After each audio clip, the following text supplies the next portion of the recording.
right, you are live, and you're live with Coffee with Kim. And today, I forgot the mic, folks, but I want to introduce you, and hopefully you can hear me.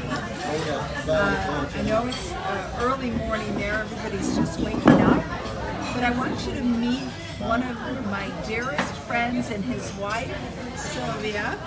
She's over here. Hi, Okay. hi, Hello. Sylvia. All right. I want you to meet two of my dearest friends, but it's Bill's birthday today. He's 90 years old today, and he is one of the most prolific authors, journalists, and influencers, not only here in Israel, but in the United States. In fact, I have a little bit of a, not just the introduction, but just a little trivia. Bill used to be with ABC, and I believe it was sports. Actually, it was CBS. Oh, sorry. Okay. Well, there you go, folks. CBS Okay. Radio News as a news writer, a desk man, and I've been involved in various areas of journalism, including 2 magazines, a newspaper and a magazine here in Israel, and an occasional correspondent for news agencies here and abroad. And I've been living here for the past 20 years, and it seems like I've always lived here because the rest of the world seems to fade as I become more and more Israeli. But I do manage to keep up with world events, and much of the world is centered on Israel, so it's a great place to be if you're a journalist. I think we have more journalists per capita here in Israel or in Jerusalem specifically than probably any other nation in the world. And this is a very tiny nation. It's only a little over 8 million people, the size of New Jersey, and some of the most amazing things are coming out of this tiny country, both in science, medicine, technology, and you name it. So I'm very fortunate in being here because I feel that I'm on the edge of all that is important that's happening in the world. And here we are sitting in Jerusalem, the recognized capital of Israel, thanks to President Trump, and the center of.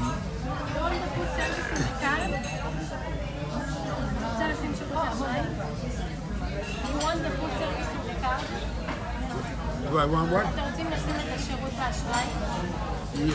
Yeah, the tip. Yes. Yeah. We'll give you the tip. Hold on, everybody. I don't know what's going on. Kathy's that's right.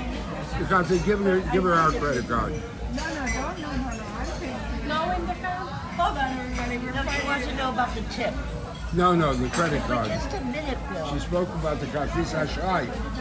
Bill. We're doing a live program right now. Hi. It's this. No, This. yeah, You want the food service in the car? no, this is Chad Powell. This is someone else. It's a Russian. Oh, yes. And Maya. זה מישהו אחר הביא לי. And again, they're coming with the Got the bill. tables mixed up. And just so you know, they're coming with the bill. And when they came with the bill, we're like, okay, that's weird. Okay, so they got the tables mixed up. All right, everybody. Okay, so I'm having coffee with Kim. yeah, literally. I imagine Literally. Kim has some questions. Well, I do. So I'll tell you what, everybody. Give me a thumbs up if you can hear me without the. Hi, Jennifer. If you can hear me, we don't have our mics here today. If you're Lila, give me a thumbs up if you can hear. Okay. Bill, say something. We need to know if they can hear you. All right. All right. I'm Yisrael Chai. Okay. All right. That means people of Israel live. All right. Excellent. Okay. So, hold on. Let me bring you on. All right, everybody. Oh, my finger's in the way. All right, here you are. You're with me in Coffee with Kim, and we are. All right, I'm coming back. All right, I am here with Bill Mehlman, and his wife Sylvia. And it's Bill's 90th birthday, and we are just celebrating, have a little coffee, cake, lunch together. But I wanted to just ask a few questions. Bill has the most prolific insight into U.S.-Israel relations and world events and things that concern Israel of anyone I know. And so we're just going to ask him a couple questions if you guys can hear okay. I'm going to turn it over to Bill. I'm going to ask him a few questions. Somehow I'm getting my finger, I don't know where. I got it. I got to go behind, not in front. All right, everybody. So let's go back to Bill. And I'm going to ask a couple of questions and stay with us. All right. We're back with Bill and Sylvia. Hey, Sylvia, say hi. Hi. All right. Now, I'm going to ask you, first and foremost, both of you were alive when Israel became a nation. That's right. What did you think, if you can recall that memory, what went through your mind when Ben Gurion announced that, or made the declaration that Israel is now a nation? Well, I was in America at the time, quite young. That too. I didn't know very much about Palestine or the controversies and history that surrounded this place. I was still in high school and more worried about passing my final exams. But there was a newspaper in New York at the time called PM, and they were paying particular attention to the pre-Israel situation, the Palestinian situation when the British were still in charge here, and this was the beginnings of the battle for a state, and it was quite violent in many respects. Israel had opposing defense groups, one called the Palmach, which was pretty much on a level with the Jewish leadership in Palestine. There was another called the Irgun, which was a separate defense group at that time led by Menachem Begin, who ultimately became Prime Minister of Israel. And there was the most extreme group called the Stern Group, or as some call them, the Stern Gang. And they produced the Prime Minister in the future. His name was, what was his name? Yitzhak Shamir. Good. Yitzhak Shamir. Good. You know, my 90-year-old memory will sometimes stumble, so you'll have to allow me some elbow room. We first came to Israel in 1953.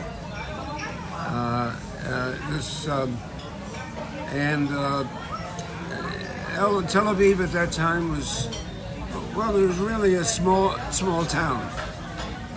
It was a village. A large village, let's say. It ended at the Yarmuk River, and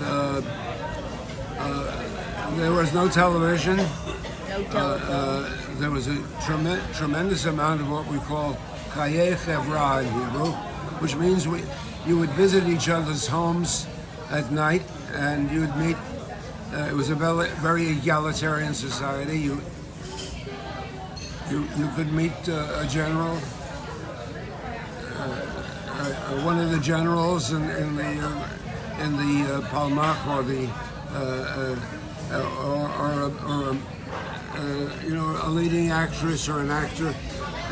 So there was a tremendous amount of this home entertainment, which I really preferred to television. We should never have brought it here, but we're stuck with it now.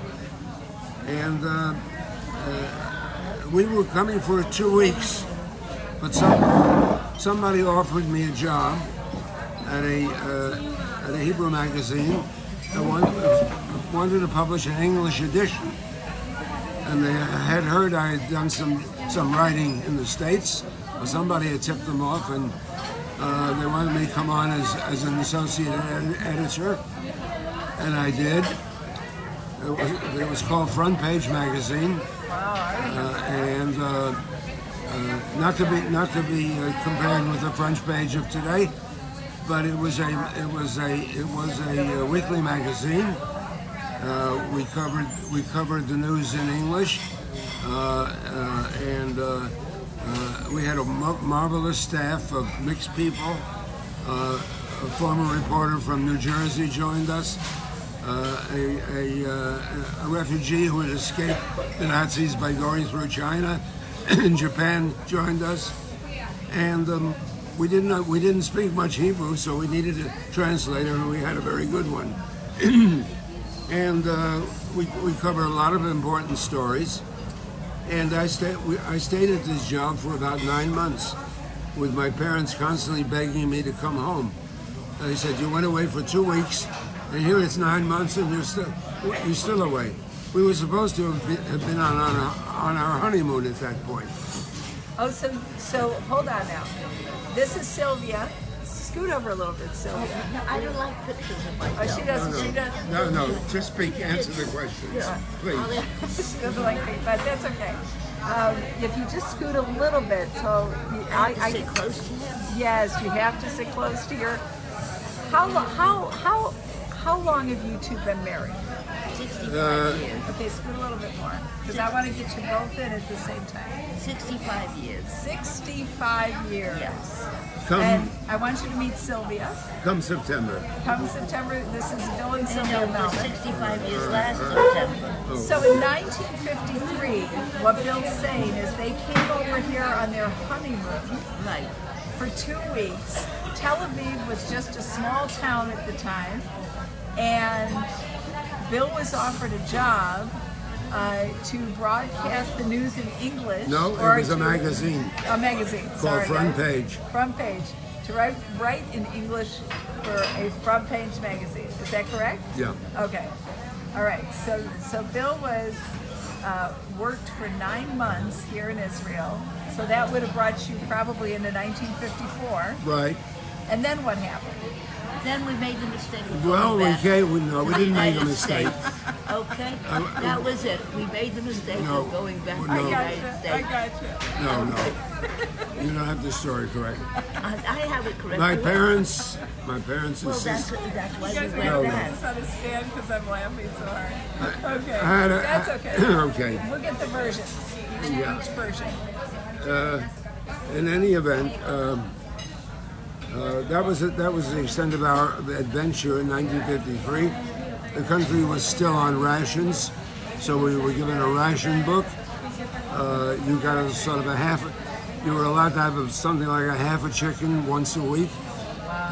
You bought your fish live; they were carp, and people kept them in the tub, and then evacuated the tub every time they had to take a bath. It was a very lively time, and but everybody was happy, and they didn't own cars, so there wasn't much carbon being distributed around the country. There were a lot of donkeys, and Human and animal. well, yes, and the favorite joke was if somebody got mad at you, he might call you a chamor.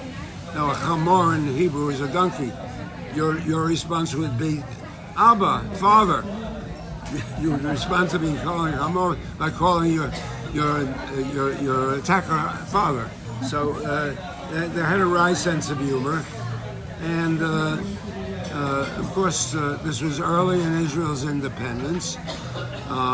It seemed like everybody was in the army, and it seemed like everybody was poor. Now, when everybody's poor, being poor is no disgrace. So we got along just fine. Nobody had any money. We may try a society like that if the progressives succeed in their marvelous socialist program. Oh my goodness, that's very funny.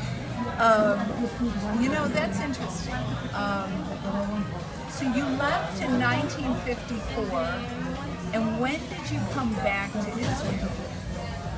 We came back in the late 1960s, although we had made several visits in between. Okay. And again, I was offered a job on the newspaper.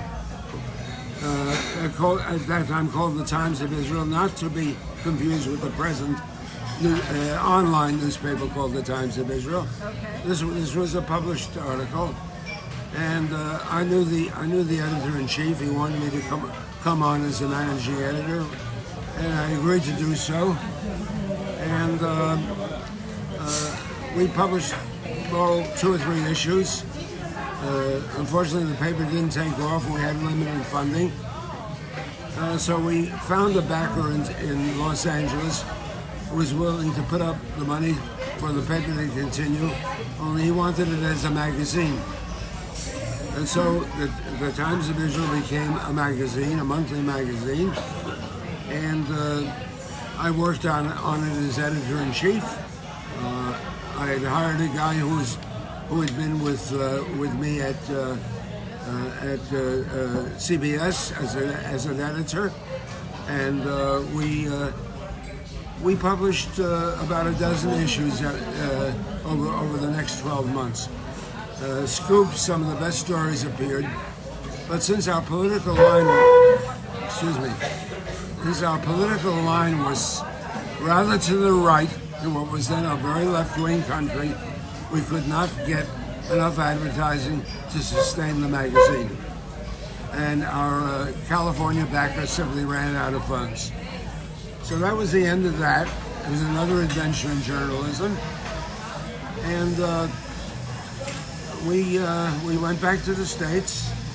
I worked as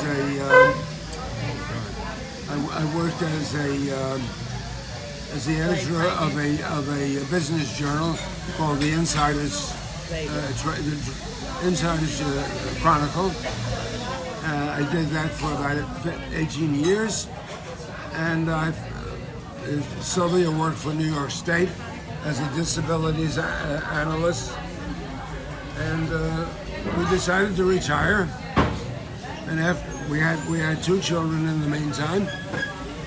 One of them who lives here, our daughter Tova, who is married with 2 children of her own and recently become a grandmother. And She has 4 children. 4 children of her own. And excuse me. You see what happens when you become 90. You begin to lose track of the numbers. And one of them is still in the army. One is still in the army. They've all been in the army. The last one, the youngest one, is still in the army. And my daughter is now a grandmother, and we are great-grandparents for the first time. And our son lives in Seattle. He has 2 children, and hopes to retire at some point and maybe come here. That's something we'll have to see. Since coming here, I devoted most of my time to Americans First Day for Israel. I was a New York-based group, very pro-Israel, that I worked with in New York. And I became their resident representative here in Israel. And that's about the time I met Kim. and that changed my life also, for the better. As I've said, working with Kim is is a remarkable experience, and we did a little bit of journalism of our own in creating an online magazine called ZionNet, which we distributed widely, and which one day we may revive. Who can tell? Right now we're enjoying great grandparenthood. I still write. I just sold the story to WIN, World Israel Network, and I am retired, but not completely. I keep up with things, and I have some good contacts in Israel, which I keep fresh and new, and I'm trying to enjoy being 90, but it isn't easy. Well, I'll tell you what, tomorrow we are going to be having elections here in Israel. Now, you have been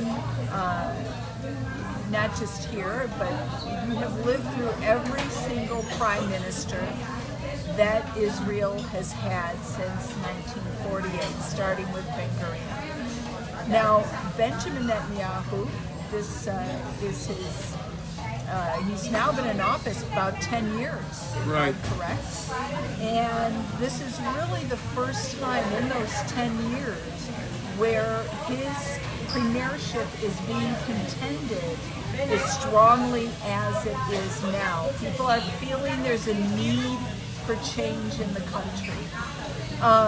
Can you tell me, and we're going to ask both Bill and Sylvia to give us a little bit of their feeling about the election that's taking place tomorrow here in Israel.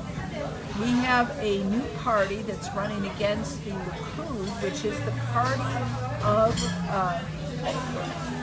the Prime Minister, Bibi Netanyahu. His party is called the Likud Party. It is a party that is to the right, very much like the Republican Party. They are to the right. They are a conservative, what they consider a right-wing party. But in Israel, right and left don't mean exactly the same thing as they do in America. It means more on where you stand regarding the Palestinian issue. Are you on the left or you're on the right of it? However, we have a new party. It's called the Blue and White Party, led by some generals, and they joined hands with another kind of middle of the road. His name is Yair Lapid. And then we have several other new pop-ups, like, well, you guys don't probably want to know all that. So, I mean, I could go, like, you know, we've got Yamina, and it's all, we have so many. But the two main contenders right now are the Likud and the Blue and White.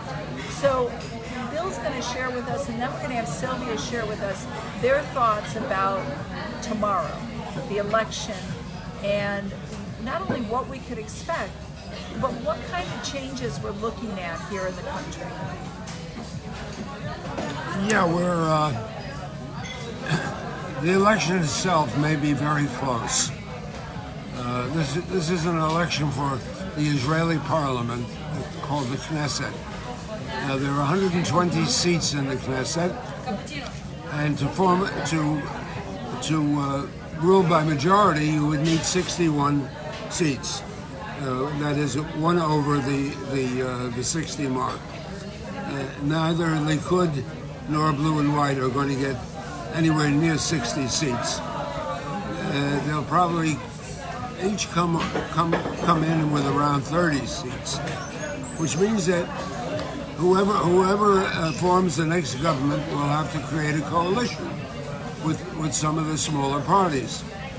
I think it would be ideal if Blue and White and Likud married each other, because that would give us a wall-to-wall coalition from liberal to conservative, and it would also give us a rare sense of political unity, which has never been an outstanding fact of Israeli politics. But that's probably too much to ask.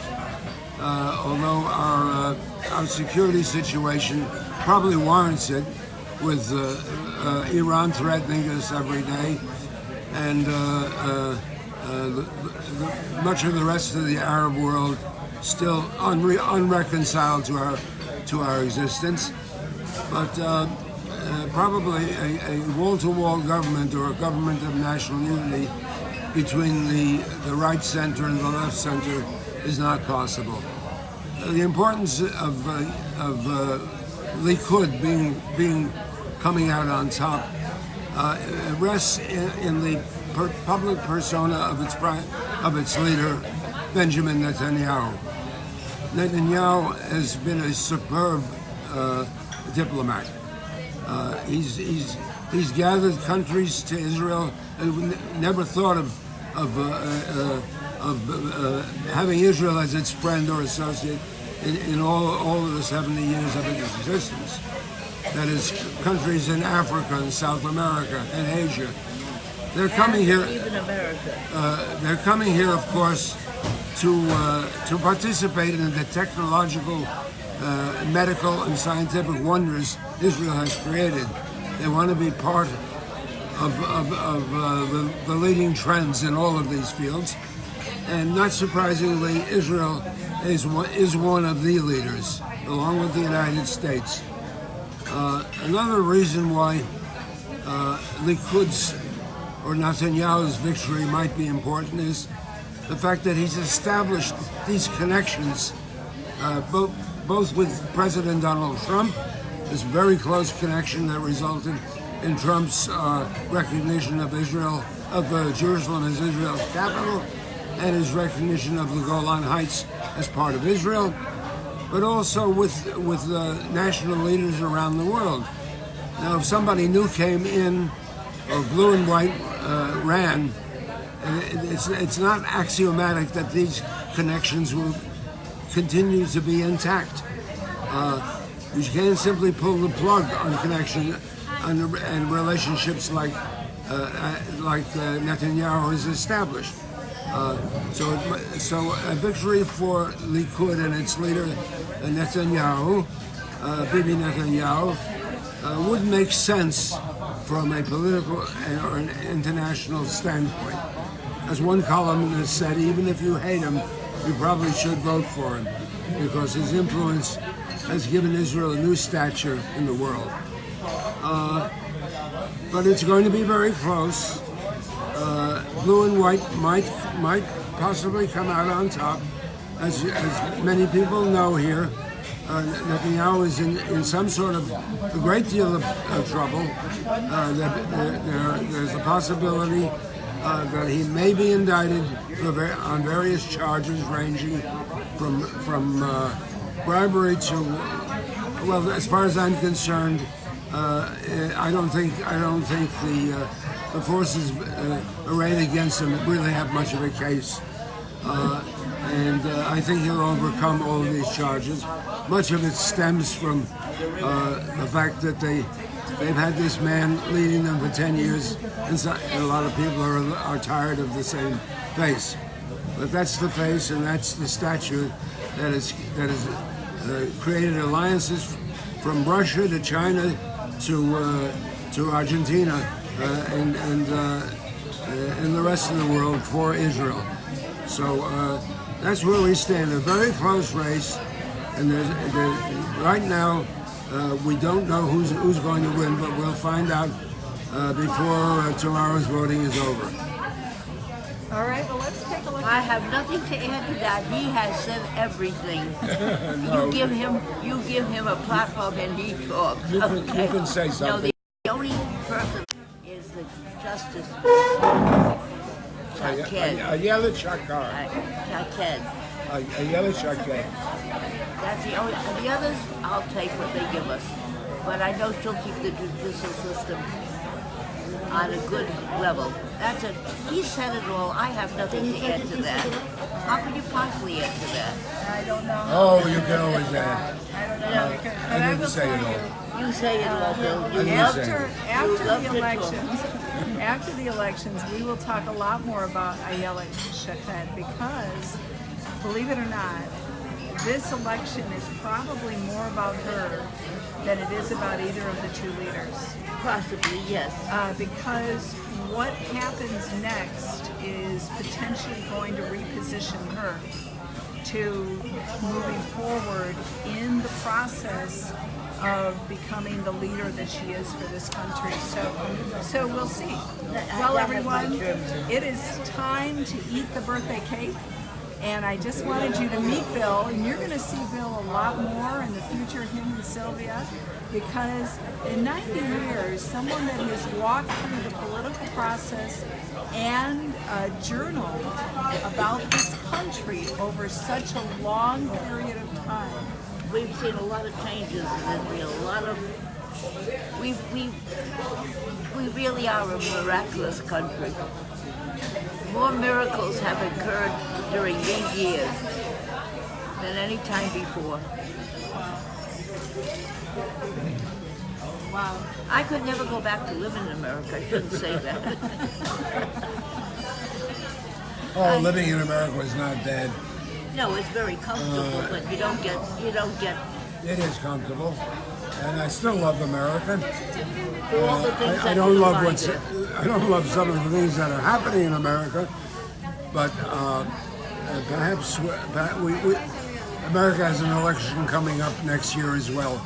So maybe we'll fix things that have gotten out of joint there. Hopefully the Americans will wake up and realize that Mr. Trump and not Mr. Biden and not Miss whatever his name is and these Cherokee Indians are the answer to it. Okay, I shouldn't go. Oh, we're going off now.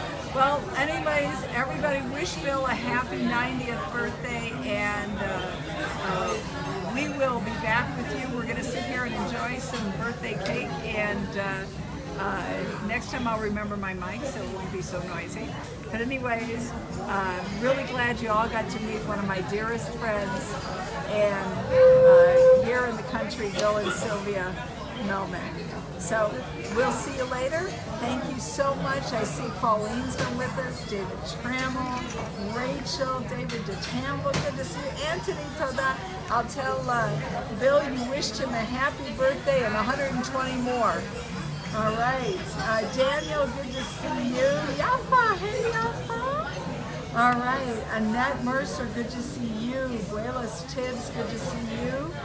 Tiffany, great to see you. Jim, it's really good to see you today. Trisha, Kathy, Lila, hey girl, Jennifer. My aunt's been on. Hey, my Aunt Sandy. Marcia, Larry, Twyla, it is so good to have all of you with us. Pauline, so good to see you. So it's been really, really wonderful to see everybody here. All right, we'll just say, I'm going to say shalom, shalom. And it's been really wonderful being with all of you. Thanks for joining us on Coffee with Kim. And we'll see you later. Have an awesome day.